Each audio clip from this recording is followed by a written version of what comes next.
Good evening, ladies and gentlemen, and welcome once again to Goonies World. I am doing the intro tonight, and my name is Ryan, also known as Mean, and I am joined by the eponymous Goonie, also known as Colin. Hi. As well as Sean, also known as Johnny Pharaoh. Yes, I am here. And we are once again re-entering the 80s world of the spies. For what probably is going to be the final episode of this series, I'm thinking. Yeah, a nice little trilogy, nice little spy trilogy will probably wrap up tonight. And, of course, where we stopped our last game, you might want to go back and recap for yourself. But you've just found that the painting that you brought to sell to Diamond Face, or at least to get your way into Diamond Face, this forgery of La Dame Blonde, Niles has just discovered in Diamond Face's suite after a terrible fight in which Hans the racist was killed. That Diamond Face already possesses the very painting. And then there's bursting on the door. Well, well, well, says Diamond Face as he walks into the room. Now, a dozen of these, Aryan-style South Africans who work for him. They're all wearing their nice suits, of course, with their submachine guns. The smaller kind of submachine guns they can wear underneath their jackets. They come fanning into the room, gesturing at you both to put your hands up. The girl spits in your face, Niles, and reaches out to scratch your face. Make a combat ops roll to roll away from her before she can scratch your face. Yes. And you succeed, but all the guys laugh a little bit, and you can even see, you don't hear him chuckling, but from the way Diamond Face's inscrutable diamond mask is moving up and down, you see he's enjoying a little chuckle too. And with his thumb, he makes a get her out of here move to one of the guys. And so there's only about 11 of these fellas in here now, but they come and they pat you guys down, and they take things that are obviously weapons. They don't take anything that's not obviously a weapon. They don't take your pen or your wristwatches. Was it a garrote disguise? Is it something else? I had it in my tie. Oh, that's right, yeah, inside your tie. Okay, they don't take your garrote. They do find your knife, though, Vinny. Hard to find, but they don't take, and they take your guns, of course. But most disturbingly, they take the disc, and they hand the disc to Diamond Face, who shakes his head sadly and then puts the disc in his breast pocket. I'm very sad that you have taken this, but I am more sad that you have come here to disturb this celebration of art. You wouldn't know art if it kicked you in the ball sack. Are you certain that you would not like to introduce me to the people who forged this lovely, lovely work? I don't know what you're talking about. You make me sad. If you could see my face, you'd see that it's very sad.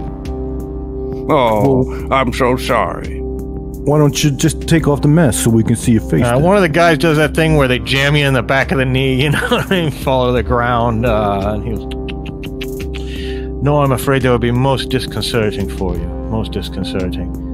I'm afraid I've been rendered rather hideous. That's why I take refuge in the world of art. Now, what's this all about now? What are you doing with us? What do you want from us? Well, of course, we heard the signs of disturbance up here. When we saw that we had troubles on the elevator, I was summoned. Luckily, I just auctioned off the last painting. We're just getting ready for the next segment of this evening's festivities.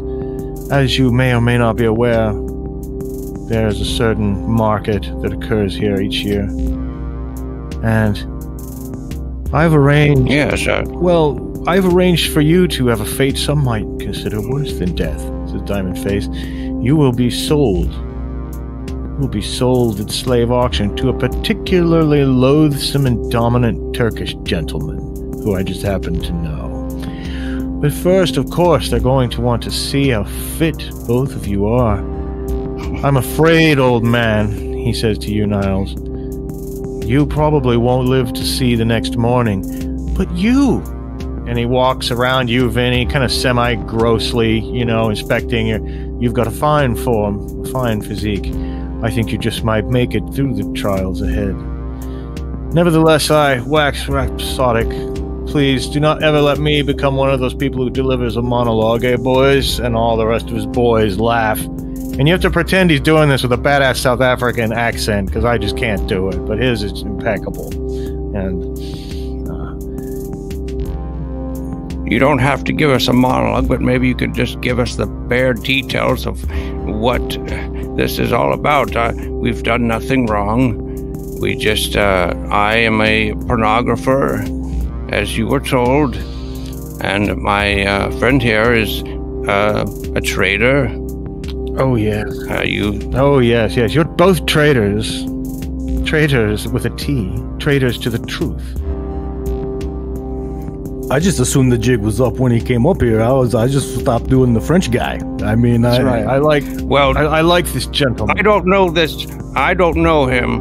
I'm a pornographer named Dorian DeLorean. And have you seen any of my films? Maybe Deborah does Devonshire. No, but I've seen some beautiful photographs of you, Diamond Face says.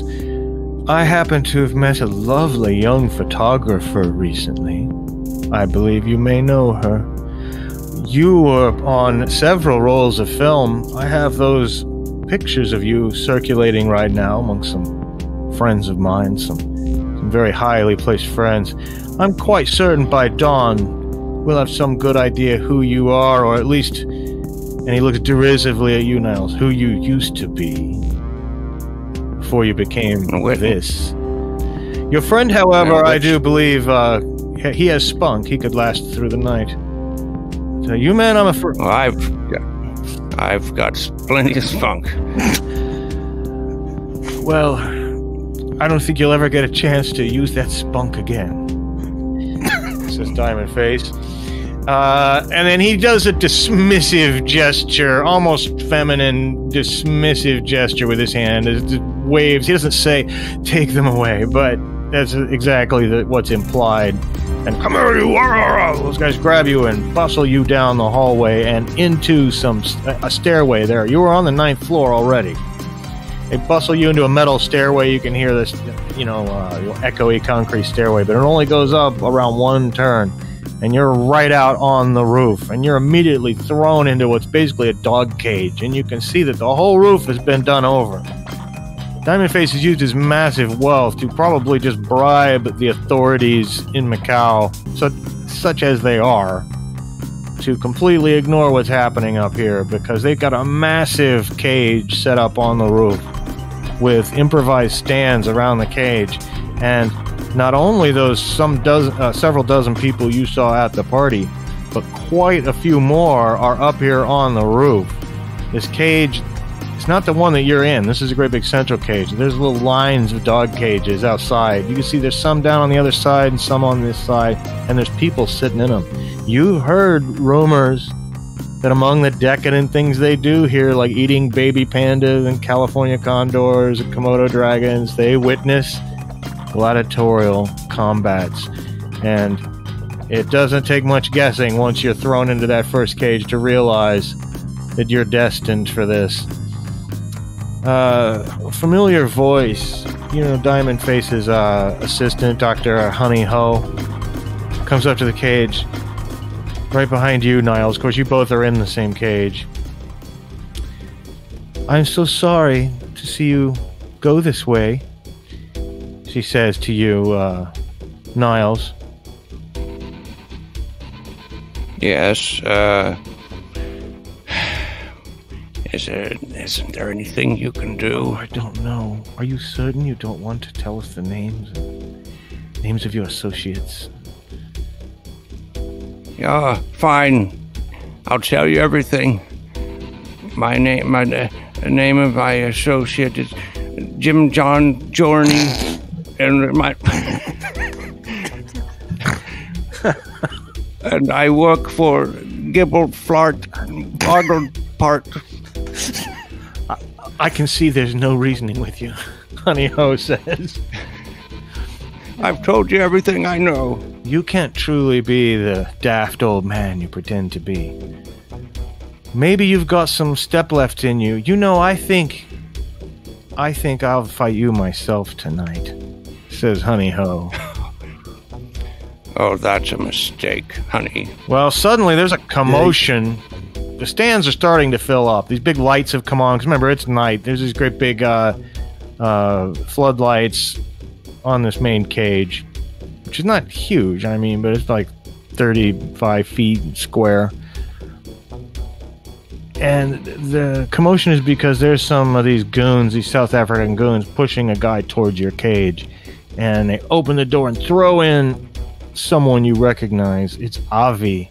He was Rosa, the late Rosa Hotbush's partner, with the big toothy grin. Seemed a little aggressive towards Vinny in one of our previous episodes here, but he's been worked over. Unlike you guys, he's got bruises on his face and his shirt's all ripped up. They throw him in there, lands with you. Oh,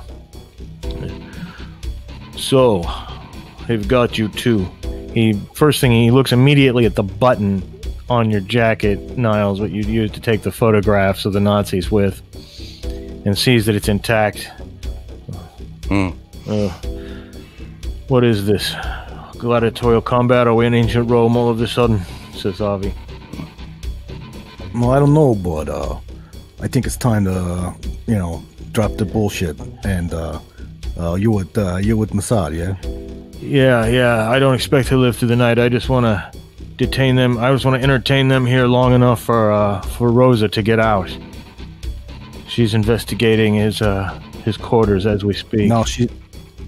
No, she's not doing any investigating. I'm afraid I think he killed her. It's true. I saw her body. I'm sorry. Well, this guy goes extremely pale. She was the agency as well, or what?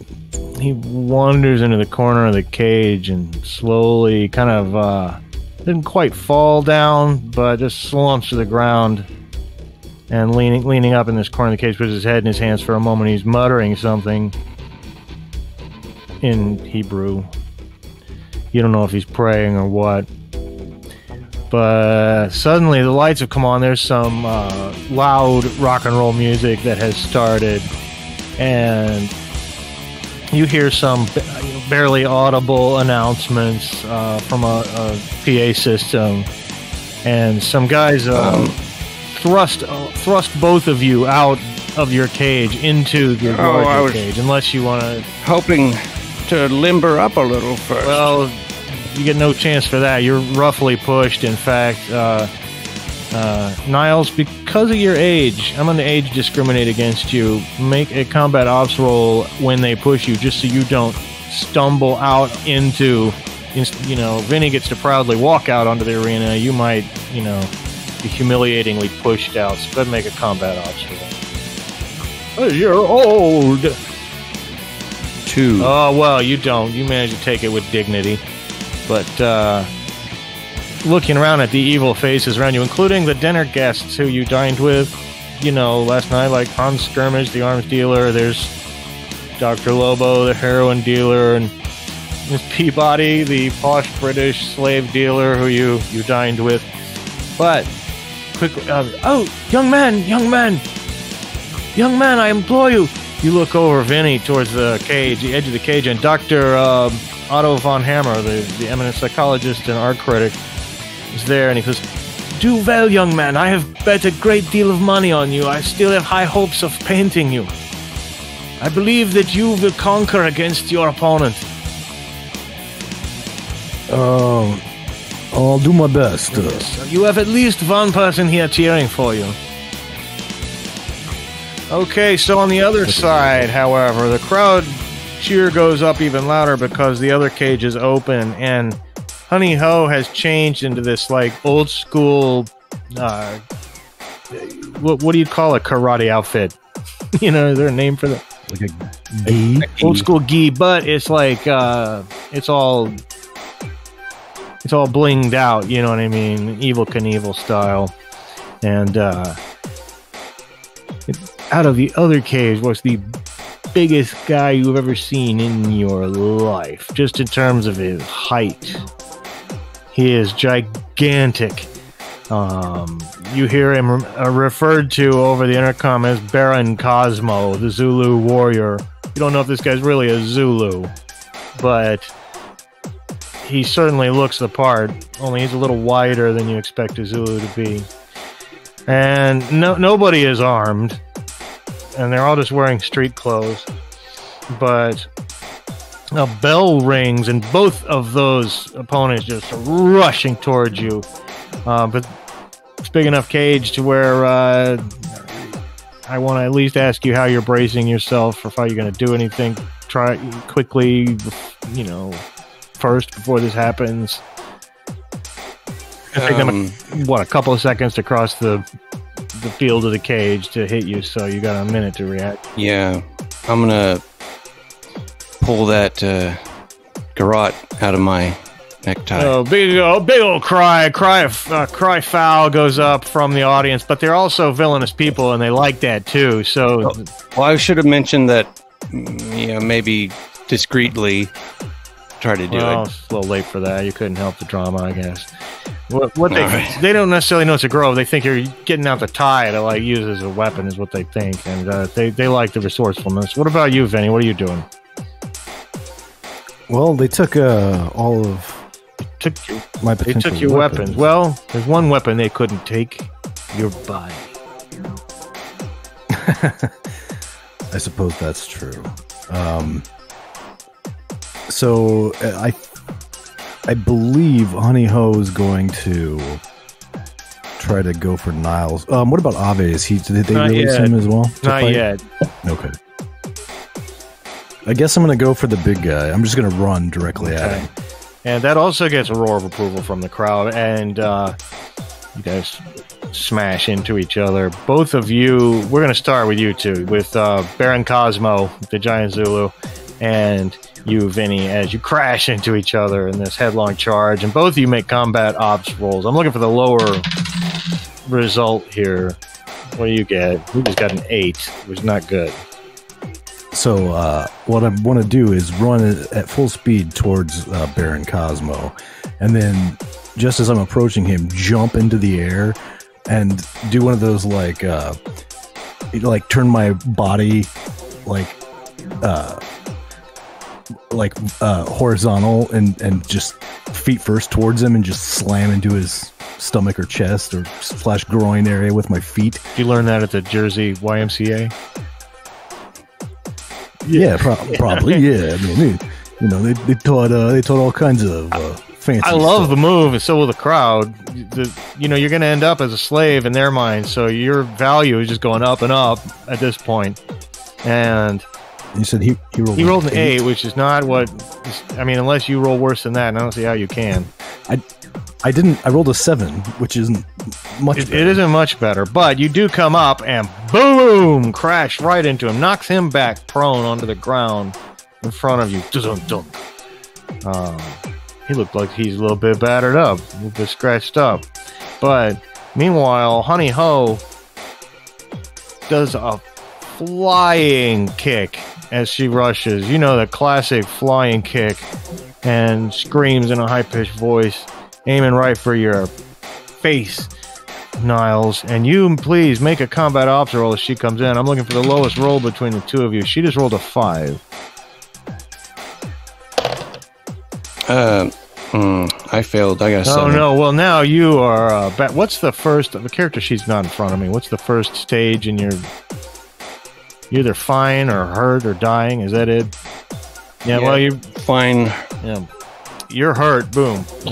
There on the ground. So is Baron Cosmo. He's also hurt. But I imagine you guys have immediate plans of your own after this. I'm going to let Vinny go immediately because Baron Cosmo is prone at the moment. Well, and I'm assuming Vinny subsequently, fell on the ground as well. Vinny. As he was he was sideways, and he was gonna. The intention was to just land on my back or whatever.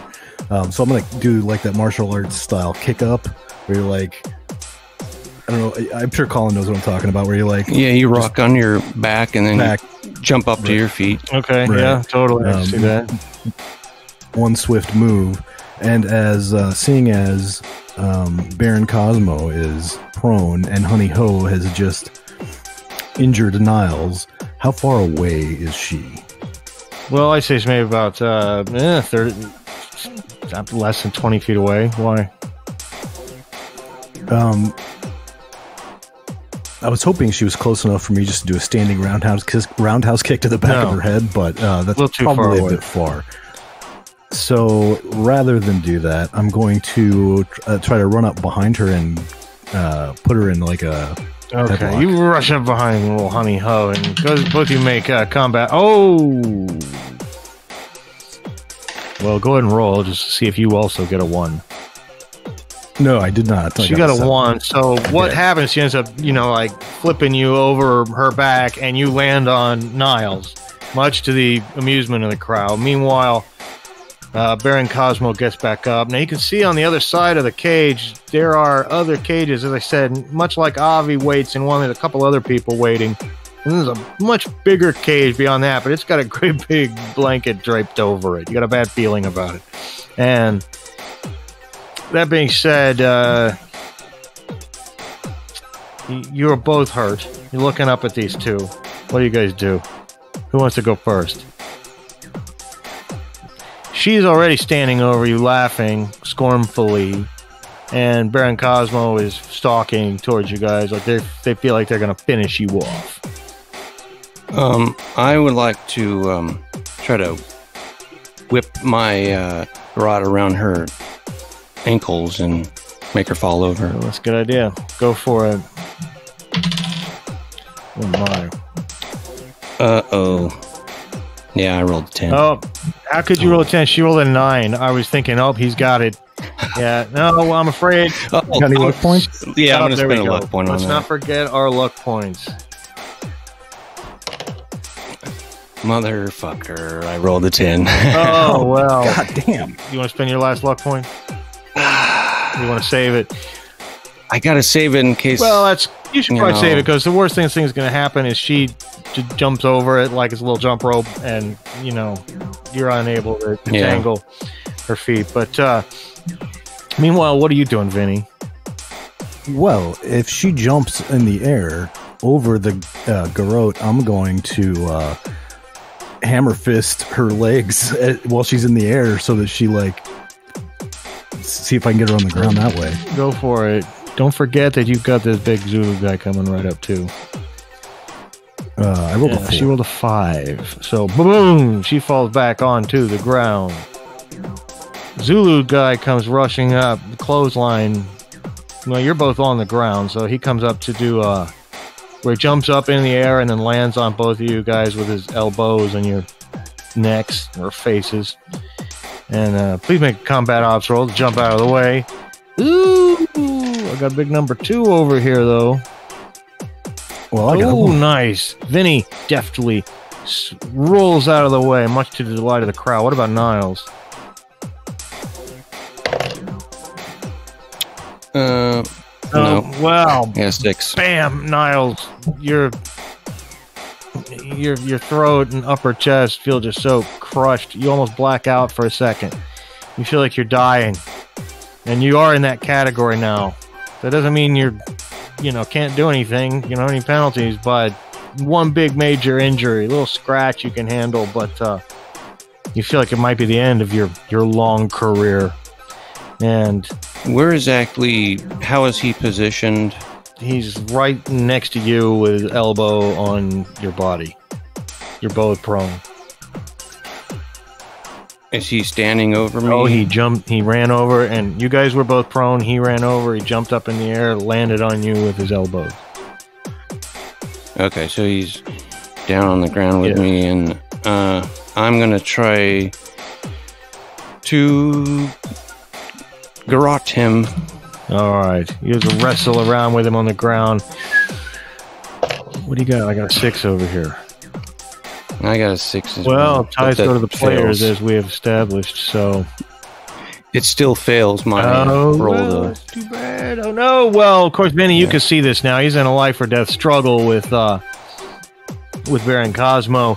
You also just knocked an already hurt Honey Ho down onto her ass. What do you do? Sensing that Niles is in danger, and Cosmo's still on the ground, right? Yeah. Everybody is on the ground. Everybody's on the ground, yeah, except me. You're on the ground, too. Everybody's on the ground. Right. So I'm going to do another kick up and try to just stomp on Baron Cosmo's face. Well, I believe you stomped on Hans's face earlier, didn't you, or something like that? You stomped on some faces in your day. So this is what we call the Jersey Tech dance. Hey, bam! And yeah, go for it. Baron Cosmo, I'm going to give a slight penalty to since he's in another fight at the moment. And with his penalty, he has a 6. That's exactly what I rolled. As we know, ties go to the players, and so therefore you've crunched. He's already hurt. Now he's dying. He's bleeding out of his ears and eyes. And Niles, if you want to go ahead and make another garrote attempt on him real quick, you could do it with a +2. It becomes easy. All right. Man, no. No luck. No luck. And I'm not going to spend a luck point yet. Well, yeah, you might want to save that luck. And Honey Ho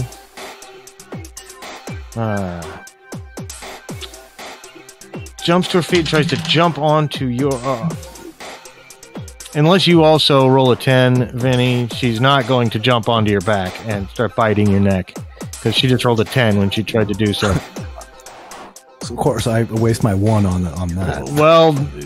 So, you got a 1 on that? So she gets a 10, you get a 1. So that means she doesn't even connect. You know, she flies over you and crashes into the cage wall. Just then, when she crashes into the cage wall, there's a big roaring sound, and everybody in the place hushes for a minute. And then goes back to some very excited chatter. Meanwhile, Niles, you're still rolling around on the ground with the dying Baron Cosmo, and he tries to do the thing where he grabs your ears and smashes your head, against the pavement. But for suspense, I'm not going to tell you what he's rolled yet. But no, I'll just tell you, he rolled a 7, so you've got a decent chance to. All right. 2. Oh, there you go. Rolling out of the way, but you still got your hands on the garrote. He's just not above you on top, anymore. The garrote. And Honey Ho is still she has to stand up and move, so I'm going to take it right back to Vinny. Is Honey Ho moving in Vinny's She's standing up is what she's doing, but obviously and she's at the edge of the... She's up against the cage. She's at the... Okay, how tall is the cage? This whole cage is probably about 25 to 30 feet tall. And are we the only people right now? Okay. Well, I'm going to run over to Honey Ho, and is her back to me or is her front to you? Okay, I'm gonna try to grab her by the front of the gi, and then one hand between her legs and lift her up and toss her in the direction of Cosmo. I think that sounds like an excellent idea. Please make that combat ops roll. And she is doing more poorly than before. I'm going to spend a look. Okay. Well, I'll tell you, she rolled a 7. You might not need to.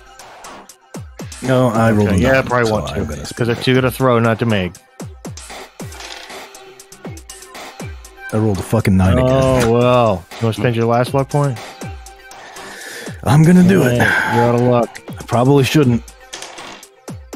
Well, that time it's perfect because she had and you throw her a bam. They were both already hurt and dying. They might not be dead instantly, but they are totally out of the fight. crowd, as usually happens in these situations, now that once someone defeats the favorites, then the crowd goes wild. But you can see where Diamond Face is watching, and his whole body has gone livid and cold with rage. You know that Honey Ho is his trusted associate. She was one of his favorites.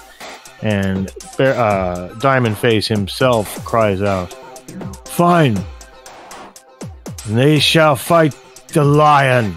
And everybody goes crazy. They also shove Avi into the arena. They call it an arena. It's more like a square Thunderdome type of an arrangement on top of a roof in downtown Macau. But poor Avi, who's in much worse shape. Avi is already dying as of right now. And when he says lion, that big cage that was covered with a tarp, somebody dramatically whips off the tarp and they open the connecting door. And the lion looks more pissed off at the people around him, not you. He doesn't immediately rush in dramatically. It's a little anticlimactic. Even though that door is open, he's mostly batting and pawing at the edges of the cage, trying to get out of the bigger cage. And very angry, seeing the taunting laughter. And there's some guys poking him with sticks and things like that, trying to goad him in. And eventually, though, he turns around and looks over at both of you. How close is the lion cage to the, like, He's already, it's right up against it, and they've just opened a little door. I'm gonna pull out my little pen and run over and try to activate it and throw it in the lion cage. Well, that sounds like a great plan. Now, in running over there, you could attract that lion's attention. You know how lions are. They're like kittens. They love to do chase and play. So please make a combat ops roll to do this in a spy-like manner. 10. Oh, well, what'd you get? A 10? Oh. Well, luckily this was not like an opposed fight roll between you and the lion. This was just to see if the lion noticed you, which it did, and whether it's going to come after you, which it does, because you're running around, you're in there, and he rushes over towards you, but you can still toss that. Yeah, I'm guessing my so the 10 completely invalidated my attempt. It invalidated your attempt to not be in the way of a lion, but it doesn't stop any other plan you may have had with the pen. So the lion has, at this point, rushed into the arena cage. He's sniffing around the edges of it, like right outside his open door. Not sniffing around the edges, but angry at the crowd poking at him. But he's right by the doorway to it. Okay, well, I'm just gonna activate the grenade and roll it out in the or slip it through the cage or whatever, and then run. You can just toss, and you can turn around and run. But this thing's so close to you now, you realize you might not be able to turn around and run. This lion's gonna connect with you. You get this sudden vision that the best thing you might be able to do is try to leap over it, do a Minoan bull dance over this thing's back, or something, or try to dodge out of the way. There's not going to be any running from it. Climbing up the side of the cage, maybe something, but you want to try to leap it? I think that sounds like the most cinematic. I do too. I don't want to put the idea completely in your head, but I think it's the most cinematic. And why am I rolling? This is up to you. I know the lion's going to get you if you don't leap it. Well, I got a 6. And you do. You jump. And you think the crowd... Of course, the crowd has got more things to worry about because, unfortunately, a lot of people don't see your badass Minoan bull leap over the back of the lion because that whole cage is now blown out when, pop, the grenade goes off. And the lion makes straight for that open hole and goes off and just starts tearing through the crowd. The lion starts tearing through the crowd, going crazy. Maybe to your enjoyment, you see one of the first to get it is Hans Skirmish, the South African arms dealer, screaming and waving back and forth.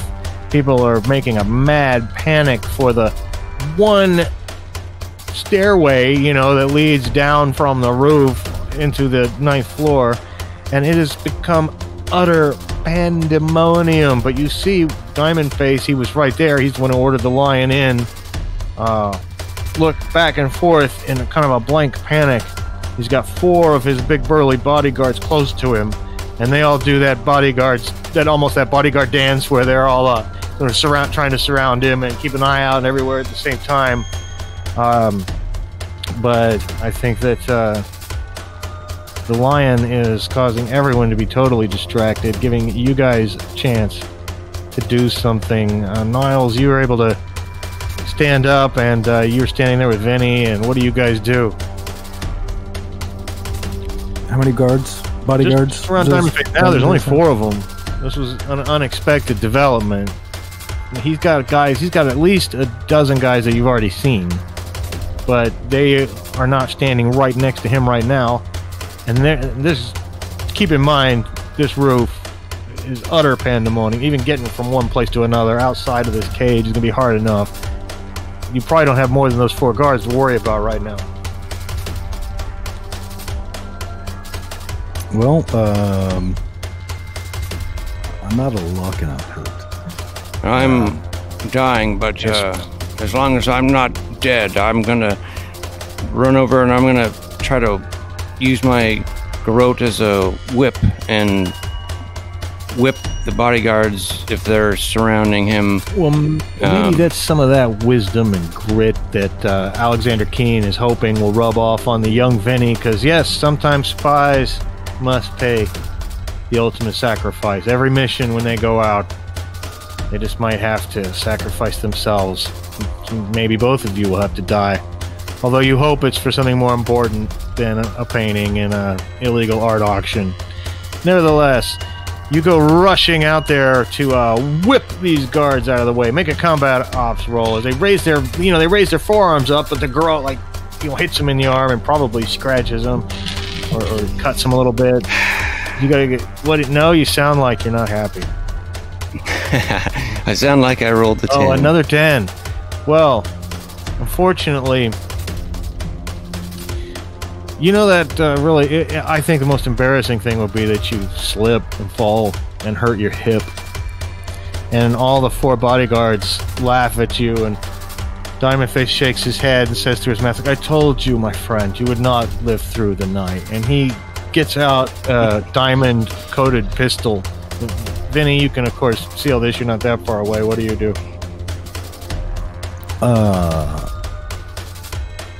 Wow. I'm going to run over and try to get the pistol from him. All right, you charge across the room, try to grab the pistol before he can tell what's going on. Diamond Face is not a fighter, per se. He's more of a brain. He has rolled a 6 in this particular case.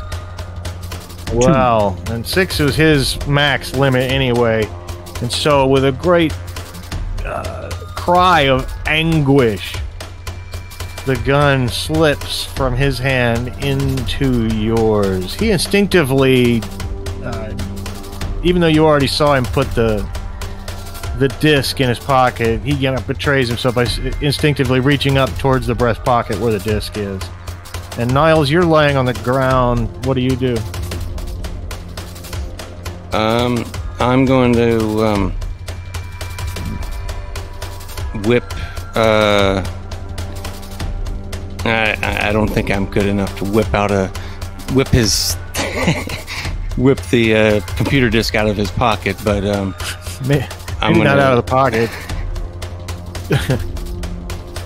Yeah, I'm going to. Well, but I'll whip him from below then, just to hurt him. All right. Well. But I missed. Well, it's enough to distract him anyway. And meanwhile, the bodyguards. My God, what an inept group of South Africans. Nothing lower than a 6. Only one of them connects with anybody. And he's not trying to hurt you, Vinny. What he's trying to do is put you in a bear hug from behind to pinion your arm down behind you, and he succeeds in that. What do you do, Vinny?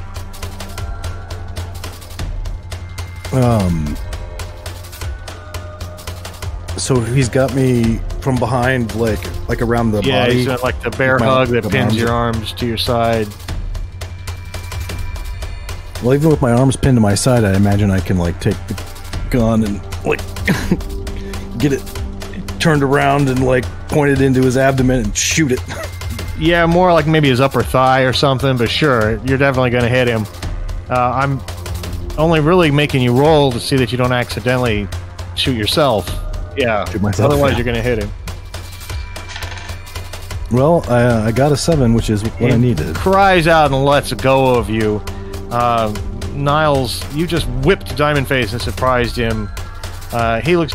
attempted He to. looked down. He tries to kick you in the face, but he rolls a 7 and misses. All right. And I think we're gonna go ahead and let you go, Niles. What do you do? All right. So using a different die that's hopefully not cursed, I will try to whip him again. And I missed He laughs at it. just a little. I did a little bit better, but I still missed. It's a sad retirement. Stop laughing at Sad me. retirement party for you, old man. Says Diamond Face. What do you do, Vinny?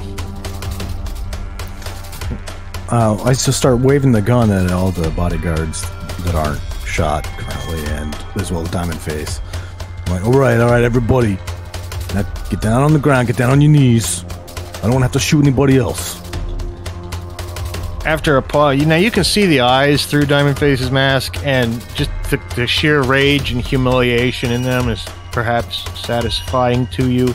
But with a curt nod from Diamond Face, they all slowly fall to their knees. But let us not forget that there's a rampaging lion on this roof that is randomly killing and murdering people.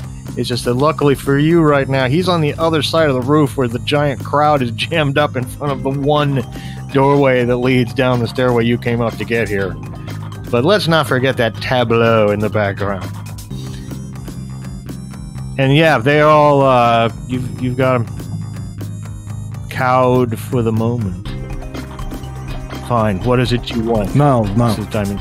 I'm going to stand up now that he's got them, kneeling or whatever. I'm going to stand up and brush myself You off. have played the upper hand for now, my friend. What is it you want? Says Diamond Face. I'm not lying. I just want the disc. I'm just gonna give a little moment of silence for that terrible pun. And he says, "This disc." And he takes it out of his pocket. This disc here. Then I'm gonna snatch it out of his hand. Okay, make combat outs roll. He was gonna toss it. It looked like he was just gonna toss it off the roof. But what did you get? He 6. rolled an 8, so he wouldn't have been able to. It wouldn't have landed on the roof anyway. You hear him cry, and you got the disc in your hand now. And now he decides to take a swing at you, in a good old fashioned punch. And now he gets a 3. Why don't you make a combat ops roll so you can dodge out of the way of that one? I got a 4. He swings at you, overextends himself a little bit, and you still got the gun, of course. What do you do? I'm just gonna shoot. All right. Please take a +2 since you're at such close range. With a +2, or well, -2, I guess. That would be a 2 because I rolled a 4. 2. again. Well, what happens is you hit Diamond Face right in the face, and he screams and holds his hands up to his face and staggers backward towards the edge of the roof. Just then, as his hands come off, so does his shattered mask, and you see the terrible damage of his face that I won't even try to describe. Oh, good God. It's horrific, and he screams and staggers backwards and falls from the top of the roof. Meanwhile, you hear the guards behind you screaming, and at first you think it's in anguish because their leader's fallen, but no, they turn around and the lion is bounding across the roof towards you, attracted by, who knows, fresh action and sound of the gunshot or whatever. What do you guys do? You could jump off the I think we roof. better get the fuck climb out up of the here. cage. Okay, now you're gonna have to make a zigzag path. The roof of the diamond face just fell off, goes into the street. There's some awnings and stuff, so he might live through that. But if you want to jump into the water and have much better chance of safety, I'll need a combat ops roll to not run into that lion. Well, I got a 3. Well, that's good, but what about Niles? 5. That makes it. That makes it. That's exactly what you need. And you guys, with the lion's hot breath on the back of your neck, and you feel its claws raking your leg. They snag on your pants, in fact, Niles, just a little bit, one of this lion's claws, and rips. Doesn't worry, doesn't. Yes, it does. It takes your whole pants off, and you and your boxers and cummerbund and tuxedo top. Oh. I've got my depends on. Doesn't bother me. You guys... I stole them from the old folks. Well, that's right. You did do that long mission there. Well, you guys plummet 9 stories into Brown Bay. Now, that being... You get to really twist your bodies to land right here. And but you're out of luck, I think, both of you, right? No, I had my... All right, well... One lucky Let's make point. a combat ops roll to hit that water nicely. Vinny just dives in like a champ, just like at the Well, I'm going to spend that last just like point. off the diving board at the Jersey YMCA. This is just like the diving off the Shady Palms retirement home. It was foreshadowing. We didn't even know it.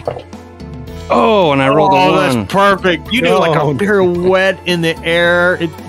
It's a triple Lindy. I was just about to say that. You do a triple Lindy. Listeners, if you know what a triple Lindy is, then you're my kind of person, and you can imagine it perfectly in your mind. You do the perfect triple Lindy. You go in barely a splash into the water.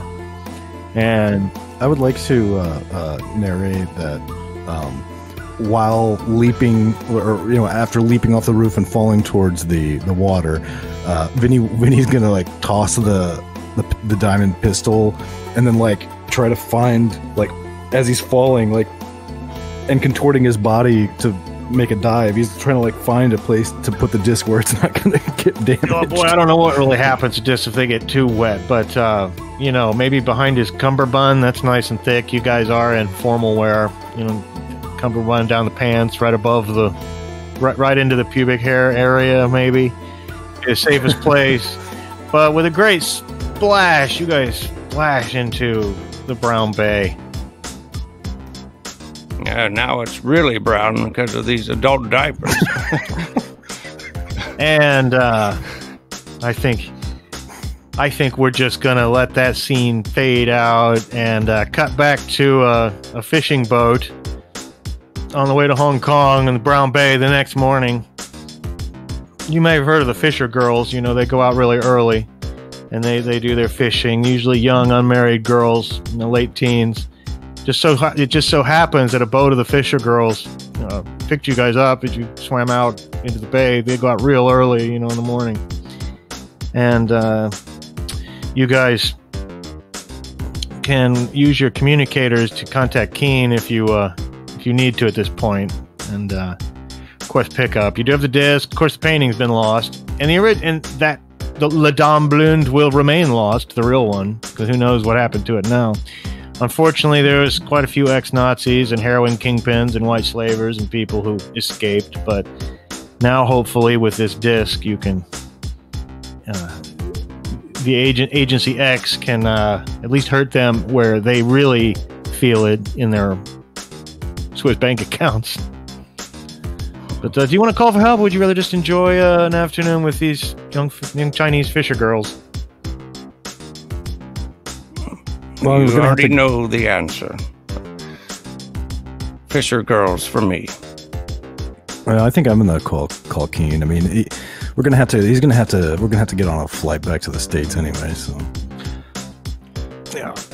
Keen here. The line is secure. Go ahead. What's the status of the mission? Success. Total success. Very good. Thanks to me and young Vinny. Where's up? I mean, that's true. Although I'm dying, but I'll make it. You know, if you happen to hear on the news about a lion running around the streets of Macau eating people, that wasn't us. I do. A zoo. I did hear already. I have a report that 2 Mossad agents died last night. One of them died in combat with a lion, just like his heroic Hebrew ancestors, I suppose. Yeah, it's I mean, that wasn't us. But I mean, not exactly. It was really Diamond Face, and he might be dead, by the way. But we have the disc, and we're on the way back to Hong Kong. Very well. I'll arrange the standard flight for you. But are you on the ferry? Should we send a helicopter for you?